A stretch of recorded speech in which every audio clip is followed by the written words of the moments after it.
In the heart of Tennessee, a lone diner stood bathed in the pale glow of flickering neon lights. The Midnight Bite was known for its greasy burgers and coffee that could wake the dead. On a stormy night, when rain slashed against the windows and thunder rumbled like a distant beast, the diner was nearly empty. Only a few late-night wanderers sought refuge inside, their faces illuminated by the harsh overhead lights. As the clock struck midnight, a stranger walked in, dripping from the downpour. He was tall, with a worn jacket and a hat pulled low, obscuring his eyes.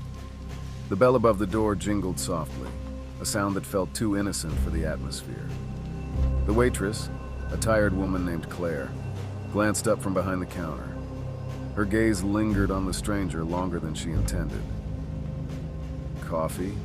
she asked, her voice steady despite the creeping chill in the air. He nodded, settling into a booth in the far corner, shadowed by the dim light. Claire poured a cup, her hand trembling slightly as she placed it in front of him. His fingers brushed against hers as he took it, sending a shiver down her spine. The other patrons, a trucker with a weathered face and a couple of sharing whispered secrets, paid no attention to the newcomer. Outside, the wind howled, drowning out the sound of the diner's old jukebox, which had long since stopped playing. Claire wiped down the counter, casting furtive glances at the stranger. He sipped his coffee slowly, savoring each drop as if it were a fine wine. The air grew heavy with an unspoken tension, the kind that made the hairs on the back of her neck stand up.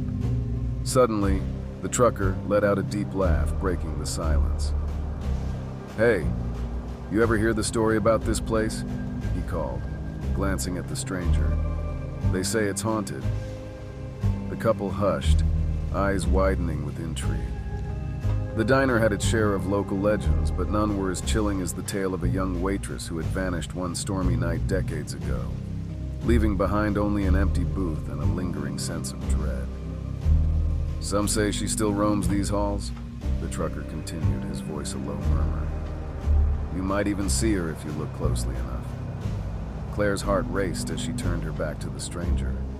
She busied herself with the coffee pot, trying to shake off the oppressive feeling that settled like fog in her mind.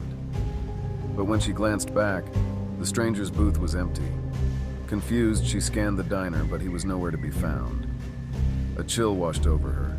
The trucker and the couple had gone silent, their eyes glued to the window. Rain pelted the glass, but they stared in horror at something beyond. Following their gaze, Claire peered outside, heart pounding. The street was empty, but shadows danced in the corners of her vision. Then she felt it, a cold breath against her neck.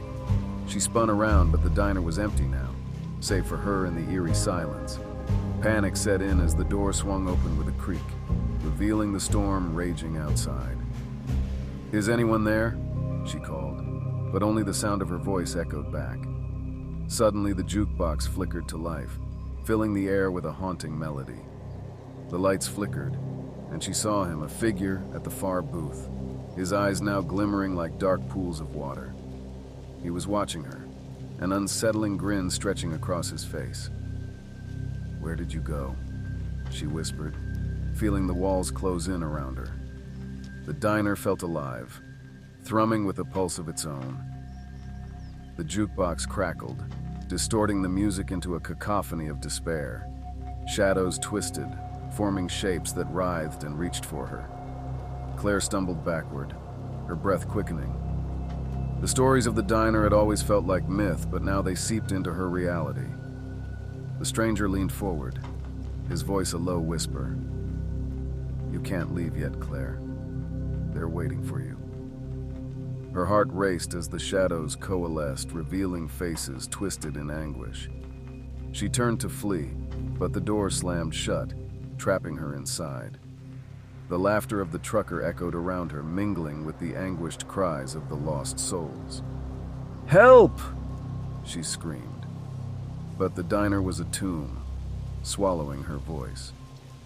As the shadows engulfed her, she realized the truth. She was not the first to vanish, nor would she be the last. The midnight bite had its hunger, and tonight it craved her soul.